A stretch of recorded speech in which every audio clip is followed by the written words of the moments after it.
ನಮಸ್ಕಾರ ಸ್ನೇಹಿತರೆ, welcome back to my channel. ಇವತ್ತು ನಾನೊಂದು ಹೊಸ ರೆಸಿಪಿಯನ್ನು ಮಾಡ್ತಾ ಇದ್ದೇನೆ.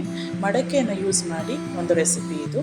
ಮಡಕೆಯಲ್ಲಿ ಹೀಗೆ ಅರಿಶಿನ ಎಲೆಯನ್ನು ಹಾಕಿ, ನಂತರ ಇದು ಬೇಕಾಗುವ ಸಾಮಗ್ರಿಗಳು: ಮೆಣಸು, ಈರುಳ್ಳಿ, ಟೊಮೆಟೊ, ಶುಂಠಿ, ಕೊತ್ತಂಬರಿ ಸೊಪ್ಪು, ಬೆಳ್ಳುಳ್ಳಿ, ಕೊತ್ತಂಬರಿ ಮತ್ತು ಮೆಣಸಿನಕಾಳು. ಇದು ನಮ್ಮ ಸೈಡ್ ಬಳಸುವಂಥ ಒಂದು ಸಾಮಗ್ರಿ.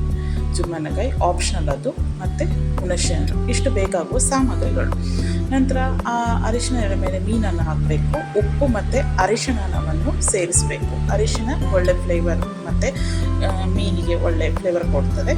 ಮತ್ತು ಈ ಎಲ್ಲ ಸಾಮಗ್ರಿಗಳನ್ನು ಎಣ್ಣೆಯಲ್ಲಿ ಚೆನ್ನಾಗಿ ಫ್ರೈ ಮಾಡ್ಕೋಬೇಕು. ಫ್ರೈ ಮಾಡಿದ ನಂತರ ಇದನ್ನು ನಾವು ರುಬ್ಬಿ ಮಸಾಲ ಮಾಡಿಕೊಳ್ಳುತ್ತೇವೆ. ಈ ರೀತಿ ಫ್ರೈ ಮಾಡೋದ್ರಿಂದ ಒಳ್ಳೆ ಫ್ಲೇವರ್ ಸಿಗ್ತದೆ. ಇದು ಕಾಯಿ ಇಲ್ಲದೆ ಆಗುವಂತಹ ಒಂದು ಒಳ್ಳೆಯ ಬಂಗುಡೆ ಮೀನಿನ ರೆಸಿಪಿ ಅಂತಲೇ ಹೇಳ್ಬೋದು.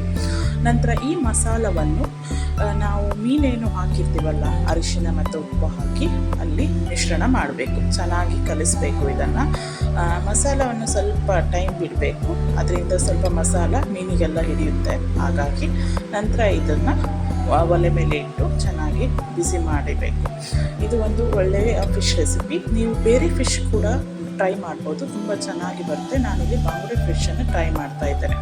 ನಂತರ ಬಿಸಿಗೆ ಇಟ್ಟಿದ್ದೇನೆ. ಬಿಸಿಗೆ ಇಡುವಾಗ ಅದರ ಮುಚ್ಚಳ, ಮೇಲ್ಭಾಗದ ಮುಚ್ಚಳದ ಮೇಲೆ ಸ್ವಲ್ಪ ನೀರು ಹಾಕಿ ಚೆನ್ನಾಗಿ ಬೇಯುತ್ತೆ.